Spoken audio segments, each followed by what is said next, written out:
Right now on CBS 12 News this morning, we have team coverage on the deadly shooting at a Publix in Royal Palm Beach. Everyone started coming out yelling, active shooter, shots fired, get out, get out. How it all unfolded and the chilling new information we're learning about the shooter. Plus, the State Board of Education votes to ban critical race theory in our public schools, how this will affect your children and how a local teacher is now reacting. Plus, when will cruises make a big comeback in Florida? It's all still up in the air this morning. We're going to break down the legal battle holding everything up. Starting off in the 70s and near 80 this morning, but getting even hotter this afternoon. We'll take a closer look at those increasing temperatures in about 5 minutes. You're watching CBS 12 News This Morning, the one to turn to.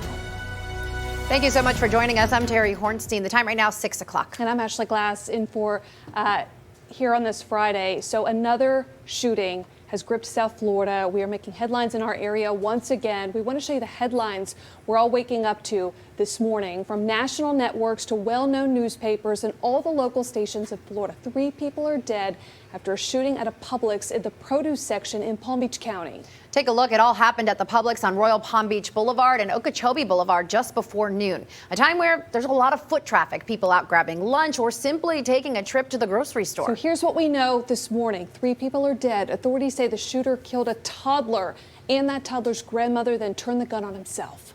We have team coverage all morning long. Kara Duffy is standing by from the live desk with what we're learning about the suspected shooter. We do want to start, though, with our Madeline Montgomery live right outside the Publix. Maddie, this investigation still ongoing. A lot more to learn.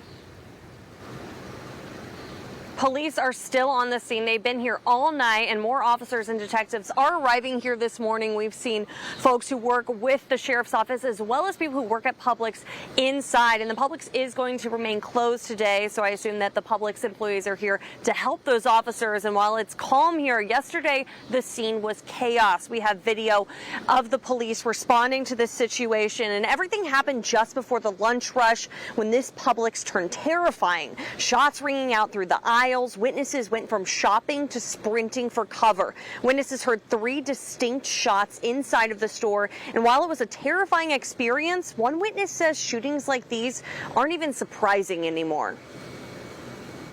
This is unfortunately getting so common that it, I don't want to say it doesn't even skip a beat of the heart, but it's just getting too common. Police did release this statement, or Publix released this statement, calling the shooting a tragedy and say they are working with law enforcement. And in a few hours, police are going to be helping out the shoppers and staff who had to leave in a hurry yesterday. They have the belongings they left behind. They're going to bag them up and hand them out from 9 until noon.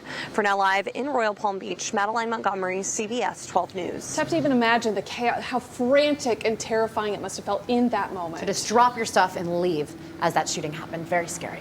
Well, our team coverage continues with Kara from the live desk this morning. Kara, deputies have now identified the suspected shooter here. That's right. Deputies say the shooter was a 55-year-old Timothy Wall from Royal Palm Beach, and that's really the only information they've released about him up to this point. The big question, of course, this morning, why did he do this? To open fire in the grocery store, killing that grandmother and her young grandson just shy of his 2nd birthday. Wall then turned the gun on himself, leaving the motive a mystery. Detectives spent hours at the Publix in Royal Palm Beach interviewing witnesses, reviewing that surveillance video, as well as collecting evidence. They say it appears this attack was random, as there's no known relationship between the gunman and the 2 people he killed. Just absolutely heartbreaking.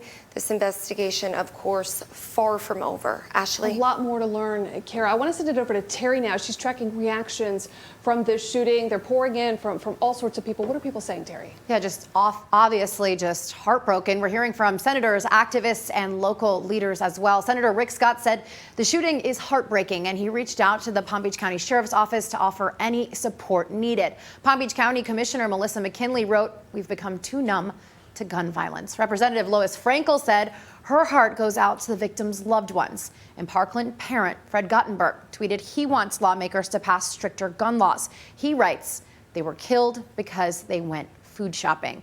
We, of course, will continue to monitor social media throughout the morning. And for a look at these statements and much more, we have it all for you on our website. Head over to CBS12.com. We want you to take a look at this map from the Gun Violence Archive. More than 8,000 people have been shot to death in the U.S. so far this year. And right here in South Florida, we've seen a rash of deaths. You remember the mass shooting at a banquet hall near Miami and a grad party at a hookah lounge in Kendall. These were just in the last few weeks.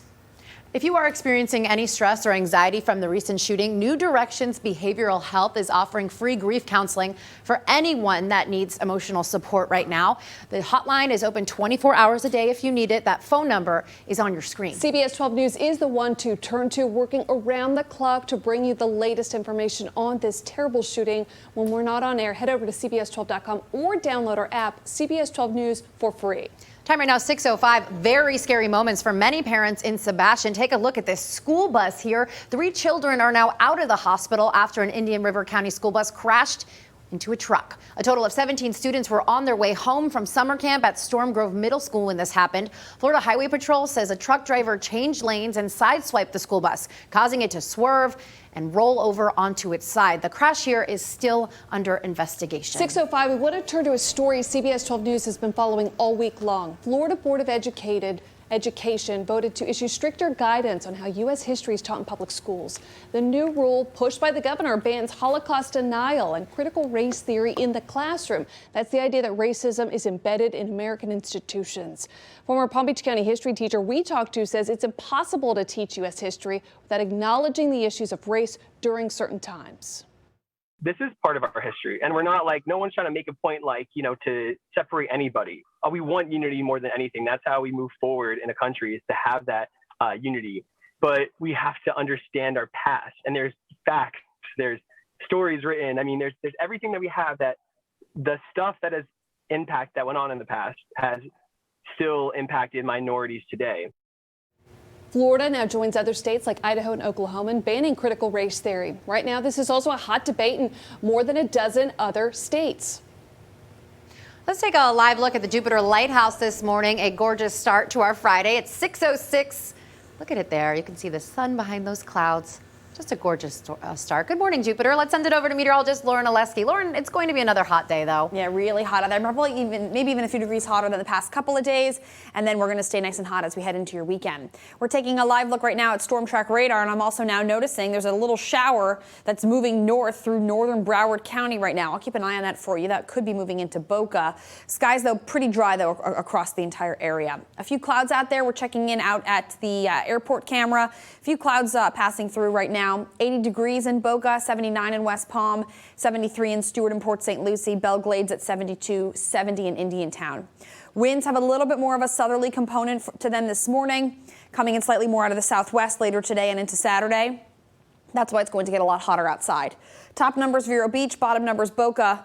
Everyone's highs today are headed to about the upper 80s. We could just probably get there a little quicker down in southern Palm Beach County. Highs today will probably hit 90. If you live further inland, west of the turnpike, closer to Lake Okeechobee, you're going to be hotter.